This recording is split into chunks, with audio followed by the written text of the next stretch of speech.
He is not supposed to be the villain of this story. That is the first thing you need to understand. Eric Topp is 27 years old. He has dark eyes and steady hands, and on the night of October 31, 1940, he is standing in the conning tower of a German submarine 400 miles west of Ireland, watching a ship full of grain burn on the surface of the Atlantic Ocean. He does not look like a monster. He looks like a young man who is very good at his job, and that, somehow, is the most frightening thing about him. Through his binoculars, he watches the merchant vessel list to starboard, the way they always do when the flooding hits a certain point. 11 minutes, he has learned. A ship this size, this load, takes 11 minutes to go under. He has timed it before. He will time it again. He does not think about the men in the water. This is not cruelty. It is professional discipline. You cannot do this job and think about the men in the water. You look at the He is not supposed to be the villain of this story. That is the first thing you need to understand. Eric Topp is 27 years old. He has dark eyes and steady hands, and on the night of October 31, 1940, he is standing in the conning tower of a German submarine 400 miles west of Ireland, watching a ship full of grain burn on the surface of the Atlantic Ocean. He does not look like a monster. He looks like a young man who is very good at his job, and that, somehow, is the most frightening thing about him. Through his binoculars, he watches the merchant vessel list to starboard, the way they always do when the flooding hits a certain point. 11 minutes, he has learned. A ship this size, this load, takes 11 minutes to go under. He has timed it before. He will time it again. He does not think about the men in the water. This is not cruelty. It is professional discipline. You cannot do this job and think about the men in the water. You look at the ship. You calculate the tonnage, you write the number in your log, then you find the next one. In the autumn of 1940, there are always more ships to find. The German submarine crews had a name for this period. They called it Die glückliche Zeit, the happy time. And it was, by every honest military measure, exactly that. U-boats were sinking Allied shipping faster than Britain could build replacement vessels. The math was simple, and it was lethal. Britain was an island. An island lives or dies by its supply lines. Sink enough ships fast enough, and Britain does not just lose the war. Britain starves. And in the autumn of 1940, Germany was winning that math so completely that Admiral Dönitz wrote in his war diary that final victory at sea was a question of months, not years. What Topp did not know, what no one in Berlin knew, was that somewhere in the darkness on the other side of the Atlantic, a 22-year-old farmer from Manitoba named Joseph Legge had just reported for duty at a naval training facility in Halifax. He had never seen the ocean before that week. He had spent his entire life looking at flat prairie and open sky. The Halifax harbor smelled like salt and diesel and something else he could not name, and when he walked up the gangway of a small corvette for the first time and felt the deck move under his feet, he grabbed the railing and held on and told himself he was not afraid. He was absolutely afraid. His ship was called HMCS Chambly. She was a corvette, which is a generous name for what she actually was. She had been designed for coastal patrol, not open ocean combat. She rolled 40 degrees in heavy swells. In a North Atlantic winter, she was wet from bow to stern 24 hours a day. Her sonar equipment was already considered outdated by the standards of 1940. Her crew of 70 men included farmers, loggers, fishermen, and a former department store clerk from Toronto who had listed his relevant experience as none. Canada had entered the war 13 months earlier with 31 warships and a navy so small it barely registered in German intelligence assessments. Here is the number that should stop you cold: 31 ships. That is what stood between the Atlantic supply line and the wolf packs. 31 ships to protect the convoys that kept Britain alive across 3,000 miles of the most dangerous ocean on Earth. For comparison, on the night Top watched that grain ship sink, the German submarine fleet had over 60 operational U-boats, with more completing trials every month. The mid-ocean gap, that stretch of water beyond the range of land-based aircraft where the wolf packs hunted freely, was essentially undefended. Dönitz knew it, his captains knew it. The happy time was not luck, it was geometry. Back on U-552, Top lights a cigarette and leans against the railing of the conning tower and looks at the black water. The burning ship has gone under. The sea is flat and dark and empty again, the way a stage looks after the play ends and the lights go out. He is thinking about his next patrol route. He is thinking about the tonnage reports he will file in the morning. He is not thinking about Canada. Why would he? Canada is a country of 11 million people, sharing the longest border in the world with the most powerful neutral nation on Earth. Canada has wheat fields and lumber camps and a parliament that voted itself into this war by free choice 14 months ago. Canada is not a military power. Canada is a detail. In his log that night, Top records the tonnage, the coordinates, the time of sinking. He does not write the word Canada anywhere in the entry. He has no reason to. He goes below. He sleeps. On the surface, 400 miles east, Joseph Legge is still awake, still gripping the railing of Chambly, still learning the smell of the ocean. He does not know that within 12 months his ship will sink the first German U-boat ever killed by the Royal Canadian Navy. He does not know what is coming for him in the mid-ocean dark. Neither of them does. That is the thing about the happy time. It felt like it would last forever. It always does, right until the moment it ends. The first time Eric Top wrote the word Canadians in his war diary, he underlined it. Not from respect, from confusion. The entry is dated September 11th, 1941, and the single underlined word sits in the middle of an otherwise precise clinical report, like a crack in a wall you were certain was solid. He had just finished reading the operational summary of convoy SC-42.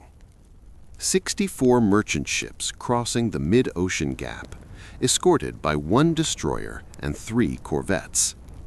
4 warships against a wolf pack of 15 submarines. By every calculation Top had spent his career learning, this convoy should have ceased to exist. Instead, 48 ships reached Britain. 4 warships had held 15 U-boats at bay for 4 consecutive nights in the North Atlantic dark. And Top sat with that number for a long time before he picked up his pen. Canadians, underlined. On the bridge of HMCS Skeena during the second night of that battle, a young officer named Alan Easton was doing something that no training manual had ever described. He was standing completely still while the world came apart around him. The first torpedo hit had come just after midnight. That low, heavy boom rolling across the water, and then the orange fire spreading on the surface, and then the sound he would never forget for the rest of his life, the sound of men in burning oil calling out across the dark water in voices that got quieter and then stopped. His job was not to go to them. His job was to turn toward the explosion, push to full speed, and drop depth charges on sonar contacts that might be submarines, or might be thermal layers, or might be nothing but cold water and pressure and his own fear reflecting back at him. He was 29 years old. He had learned everything he knew about this in real combat, on real ocean, with real men dying in real fire 2 miles away. There was no other school. That was the thing Top had not put in his calculations. In 1940, he had assessed the Canadian escorts correctly. Inexperienced, predictable, easy to maneuver around while the real work continued. What he had not modeled was what 14 months of that school does to the men who survive it. Not textbook knowledge, not classroom tactics, something harder and stranger, a kind of cold, exhausted, absolutely immovable refusal to break. One U-boat commander had filed a report 2 weeks earlier describing a Canadian corvette that had followed his submarine through 6 consecutive depth charge runs over 4 unbroken hours, each attack closer than the last, until he escaped only because a change in the thermocline hid him from her sonar. He had written 3 words at the bottom of that report: "They did not stop." It kept appearing in German assessments, that phrase or versions of it, in report after report from captains who had expected the escorts to return to the convoy after a few passes, who had expected the standard response, who had not expected to be hunted with the specific, personal, unrelenting focus of a man who had decided that stopping was not something he was going to do. What German officers could not fully process was the reason behind it. Every man on every one of those corvettes was a volunteer. No draft had put Alan Easton on that bridge. No law had put the sonar operator in his cold steel compartment below deck, listening through crackling headphones for the sound of a submarine running silent in the dark. They had walked into recruiting offices across Canada and signed their names of their own free will. Farm boys from Manitoba, and loggers from British Columbia, and a former department store clerk from Toronto who never seen the ocean before the summer of 1940. And it turns out that changes something fundamental about how long a man keeps going. On the night of September 10, 1941, HMCS Chambly picked up a sonar contact while running to reinforce SC-42. The attack that followed was fast and imprecise and absolutely determined, and when it was finished, U-501 was on the ocean floor. Canada's first U-boat kill of the war. The crew had approximately 40 minutes to feel anything about it before they went back to work, because there were 14 submarines still out in the dark and 48 ships still needed to reach Britain alive. Easton stood on his bridge and watched the horizon and felt, under the exhaustion and the grief for the men he could not save, something he could not quite name. Not pride, something quieter than that. Something that felt more like the understanding that you are capable of exactly as much as the situation requires, and not one thing more. Top read the Chambly report in Berlin. He sat with it for a long time. Then he wrote 4 words in the margin of the page, in his careful, precise handwriting, the handwriting of a man who measures everything. They are learning fast. There is a moment in every war when the man who has been doing the killing realizes with a cold clarity that no training prepares you for, that the killing is no longer going only one direction. For Eric Top, that moment came on the night of March 27, 1942, in the North Atlantic, at a depth of 60 meters, with a Canadian destroyer running patterns directly above his head. He could hear it through the hull. That is the thing about submarines that the history books rarely explain. When a surface ship is hunting you, you can hear it. The propeller noise coming through the steel, the sonar pings hitting your hull like someone tapping on a pipe from the outside, patient and methodical and completely certain that you are there. The muffled concussion of depth charges detonating close enough to knock men off their feet and send equipment clattering across the deck in the dark. You lie still and you listen, and you do the only thing you can do, which is nothing. Top had been the hunter for 2.5 years. He understood intellectually that the equation could reverse. What he had not understood, not in his body, not in the place where real understanding lives, was what it felt like to be the thing being hunted. It felt like this. It felt like lying in a steel tube 60 meters underwater, while a man you have never met decides whether you are going to live or die, and there is nothing, absolutely nothing you can do to influence that decision except stay silent and hope. The destroyer above him was HMCS St. Croix. Her captain was a 31-year-old officer from Nova Scotia named Dobson, and he had been running anti-submarine patrols for 18 months. He had lost ships on his watch. He had heard the boom and seen the fire and pulled men out of black water with his own hands. He was not hunting U-552 from a chart or a calculation. He was hunting it because stopping was not something he had any intention of doing. Below, Top heard the destroyer slow. That was the worst sound. When they slowed, it meant the sonar operator had a solid contact. He had 12 men in the forward compartment looking at him with the particular expression men get when they have understood the situation completely and are waiting to see if their commander has understood it too. He kept his face completely still. He gave the order to go deeper, change course, reduce to minimum speed. Then the depth charges hit. The first one cracked the lighting fixtures and plunged half the submarine into darkness. The second one was closer. In his after-action report, Top described the damage with clinical precision. Cracked pressure fittings, minor flooding aft, one man with a broken collarbone. He did not describe what it felt like to lie in the dark while a Canadian sailor decided whether he lived or died. That was not the kind of thing that went into official reports. What the reports from both sides do show across the whole arc of 1942 is a war turning in ways Berlin had not predicted. The happy time was over. Wolf packs that had torn through convoys in 1940 were now being broken up before they could concentrate. Dönitz looked at his charts and saw something that should have been impossible. The country that had entered the war with 31 ships now had over 200.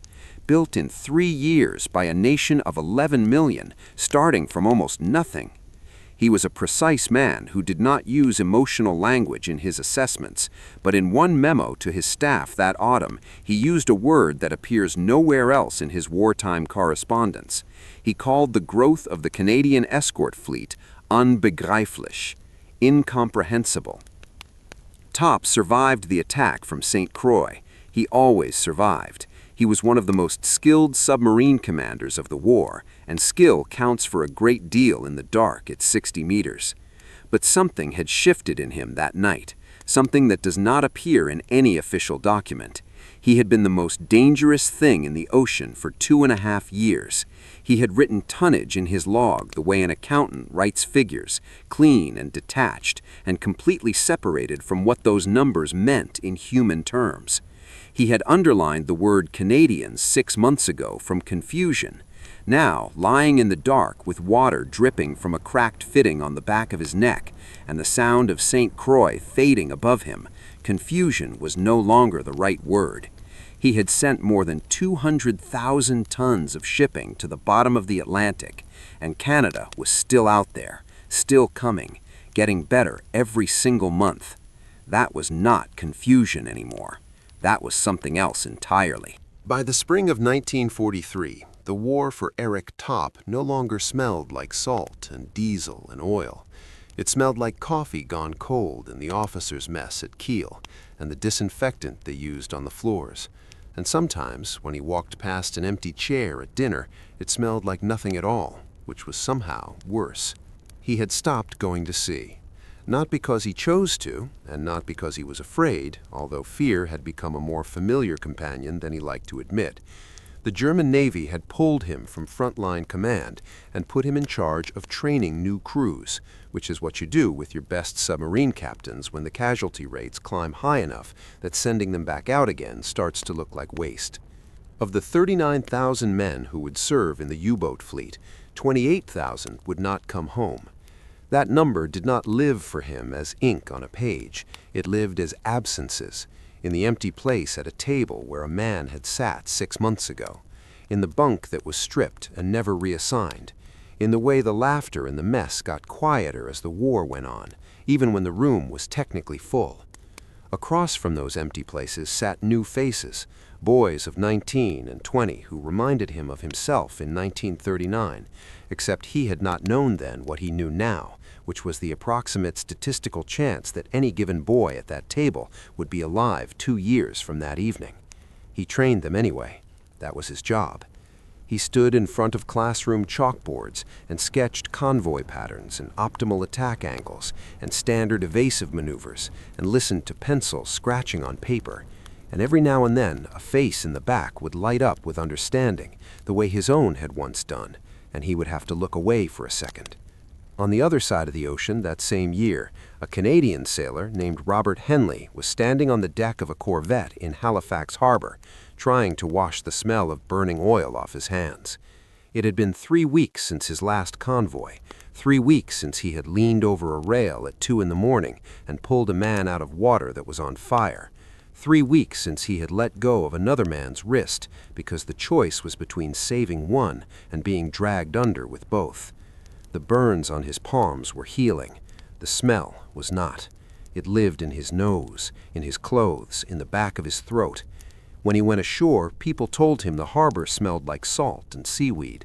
He nodded and agreed, because he did not know how to tell them that all he could smell was fuel and something else he did not want to name. That autumn, he sat down in a barracks room and tried to write a letter to his mother in Fredericton. The first draft started with the sentence, "I cannot sleep properly anymore." He stared at it for 5 minutes, then tore the page out and started again. The second draft tried to describe the sound that woke him even on quiet nights in port, that low, heavy boom that lived somewhere just behind his rib cage now, but the words looked wrong on paper, thin and melodramatic in a way that did not match what it actually felt like, so he tore that one up too. In the version he finally sent, he wrote that he was well, that the food had improved, and that he hoped to be home by Christmas. None of those things were true. They were simply the only things he could imagine putting in front of his mother's eyes.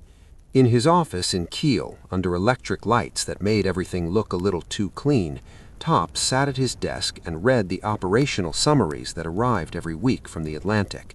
The pattern they showed had long since stopped surprising him, which in its own way was worse than being surprised. The mid-ocean gap, that hunting ground that had once been theirs, was closing. Long-range aircraft now flew where no aircraft had flown before. Escort carriers sailed where escorts had never reached.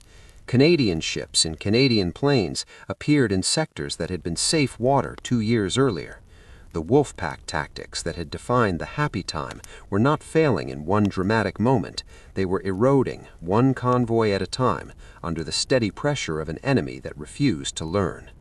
Somewhere in the stack of reports on his desk was a single line, almost an afterthought in 3 pages of fleet statistics, that made him set the paper down and simply look at the wall for a long time. As of December 1943, the Royal Canadian Navy was officially the 3rd largest navy in the world, 3rd, behind only Britain and the United States. A navy that barely existed 4 years earlier, built by a country of 11 million people who started this war with 31 ships and a collection of volunteers who threw up on their first patrols. He had always thought in tons and coordinates and tactical diagrams, 56 ships sunk, 233,000 tons of cargo destroyed, food that never reached British tables, ammunition that never reached guns, medicine that never reached hospital beds. He had kept it in that frame because that was how you stayed effective and how you stayed sane.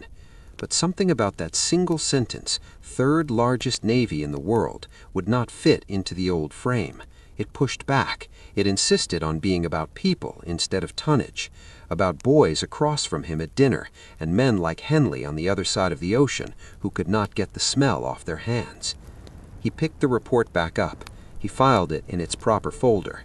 He walked back into the classroom and drew another diagram on the board for another group of 19-year-olds who were taking notes as if the right angle of attack could save them. He did his job. It was, in some ways, the only thing he had left. By August 1944, the war finally gave Eric Top the thing he had spent 5 years not quite believing in: time to sit in a room and answer questions. The room was in an English country house turned interrogation center, all mismatched furniture and windows that looked out on a lawn too green for men who had been living in gray steel. He was not a prisoner of war in the way the infantry officers were. The U-boat arm was a special case, and the British wanted what was in his head as much as they wanted his signature on a surrender form. So they sat him at a wooden table, gave him coffee that was better than anything he had drunk since 1939, and laid out charts and tonnage tables and maps of the North Atlantic with neat red lines showing the patrol routes he had once traced in pencil. Across from him sat a Canadian officer in a uniform that still looked too new. The man could have been 30, perhaps less. His accent was strange to Top's ear, British vowels with something flatter underneath, and there was a small maple leaf badge on his lapel that Top found his gaze returning to again and again, as if it were the answer to a question he had not yet asked properly. The Canadian did not start with accusations. He started with numbers.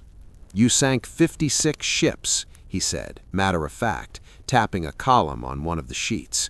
233,000 tons. Convoys ONS-7, HX-90, SC-26. Does that sound correct to you, Captain Lieutenant?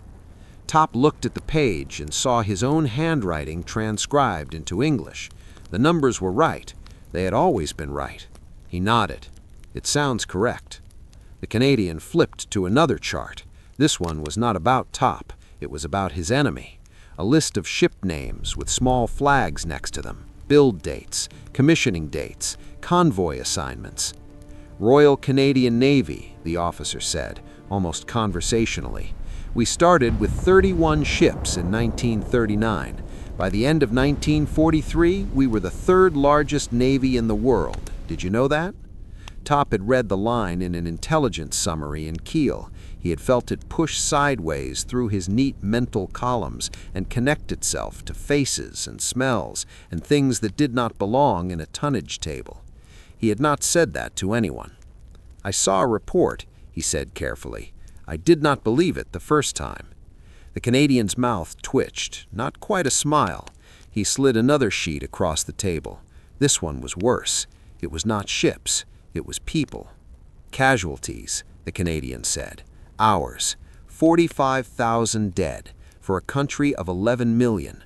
More than 1 in every 4 who went overseas did not come back. Higher, proportionally, than your American allies." He said the word allies without emphasis, as if he were used to other people forgetting that Canada had been there first. "You did that," he added, still in the same mild tone. "Not just you, obviously, but men like you." There was no anger in it, which somehow made it harder to look at. Top studied the columns. 45,000 was a number that belonged in the same room as 28,000 dead U-boat men and 600 Canadian sailors lost in the Atlantic and nameless convoy wounded who had drowned between one line on his chart and the next. It was the first time he had seen those numbers side by side on the same page. "And you," he said slowly, "built all this voluntarily." The Canadian looked faintly annoyed, as if correcting a student who had missed an obvious point. "We had conscription for home defense," he said. "Overseas service was volunteers. My brother lied about his age to get onto a corvette, threw up the entire first patrol, went back out anyway." For a moment, the room was not charts and columns and captured documents. It was black water and a boy at a rail with burning oil on his hands, and another man in a steel tube 60 meters down, listening to the sound of a hull he could not see. Top felt the shape of a sentence in his throat and did not recognize it as his until it was already coming out. "I underestimated you," he said. The Canadian tilted his head. "You underestimated a lot of people," he replied. "The Russians, the Americans, the British, but us you did not even bother to underestimate. We were not on your map." He tapped the casualty column with one finger. "We paid for that. You did too." Later, years later, when the war was something people talked about in past tense, in quiet living rooms and at reunions where fewer men showed up every time, someone asked Top in an interview about the allies he had faced, about their ships and their tactics and their navies. He answered the way a professional answers, with assessments and technical observations and all the things you can say without opening the door too wide. But there was a moment caught in the transcript where he tried to explain something that did not fit neatly into a category. He talked about escorts that didn't stop, about corvettes that hunted longer than made tactical sense, about a small country that turned itself into a fleet and an airfield and an army out of almost nothing. The German word he reached for was the same one his admiral had used in a memo in 1942, unbegreiflich, incomprehensible, not in the sense of irrational, in the sense of larger than the frame you had been using to understand the world. On a memorial lawn in a Canadian town he would never visit, names were being carved into stone while he said it. In a Dutch cemetery he would never see, children were leaving fresh flowers on white headstones with maple leaves at the top. In a kitchen in Fredericton, a woman was folding a letter along the creases where she had unfolded it 100 times, the one where her son had written that he was well, and that the food had improved, and that he hoped to be home for Christmas. Somewhere behind all the numbers, the war he had helped shape had left its mark on a country his generation had not thought to fear. They planned through a European lens and dismissed the rest as colonial detail. The detail answered back in steel and smoke and volunteers who simply refused to stop.